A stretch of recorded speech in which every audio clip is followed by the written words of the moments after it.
thing, and we're trying to build out more structure for that. In terms of like what the retention is strongly, it's just we're a place of weirdos who get to be weird. Yeah, there's a family element in that sense. We've found our people, and we don't want to leave now. And that's really kind of what it's been. It's been a bit of getting something special from here, and a lot of what we're trying to do now is then build the company to be a place where, like, a lot of it was just like, hey, you're here and we have this cool creative thing going on, and that's great, and people are willing to make certain sacrifices to be a part of that.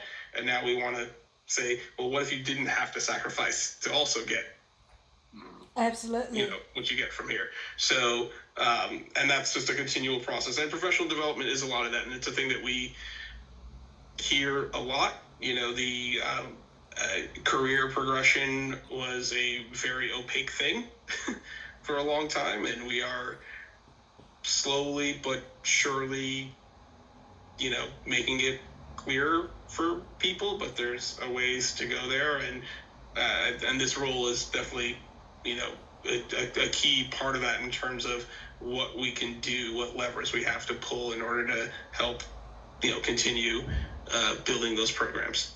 Okay.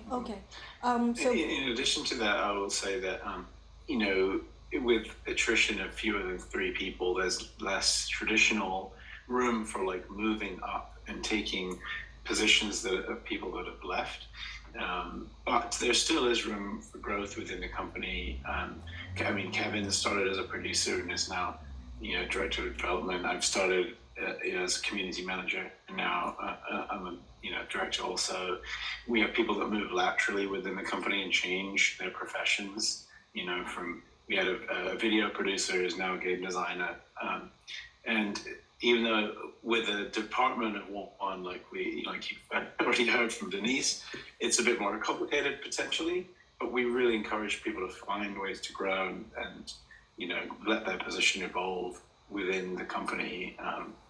And so there is definitely a lot of room for that. Okay. That's it's just a little less traditional.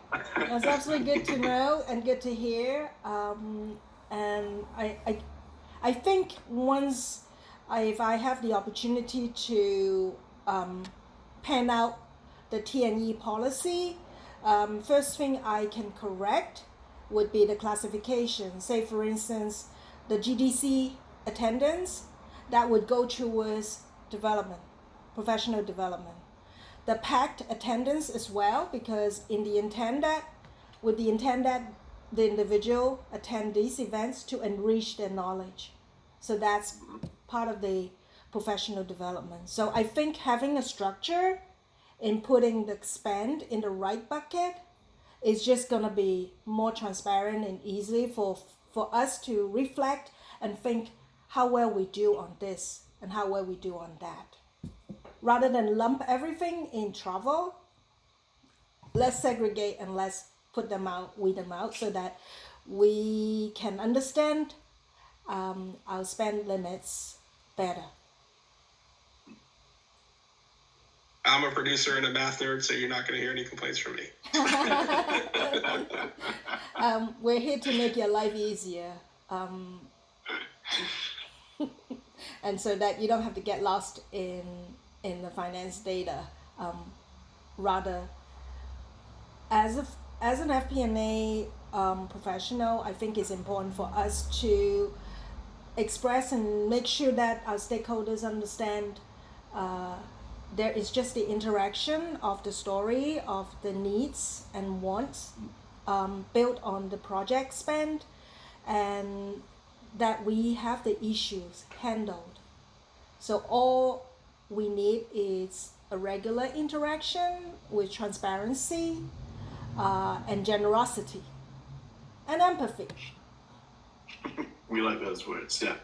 Got a lot of that. Okay. Cool. Oh, great. Yeah, well, we're at time, but thank you so much. This was great. I thank you. Yes, I like the exchange, and I learned a lot in terms of what you are expecting and what your understanding is from this candidate, and hopefully I will be able to contribute. Yeah, yeah. So one way or another, yeah, you'll be hearing from Denise fairly soon. Okay. All right. Well, thank you very much for your time Thanks so this much. afternoon. Yeah, thanks, Linda. Bye, guys.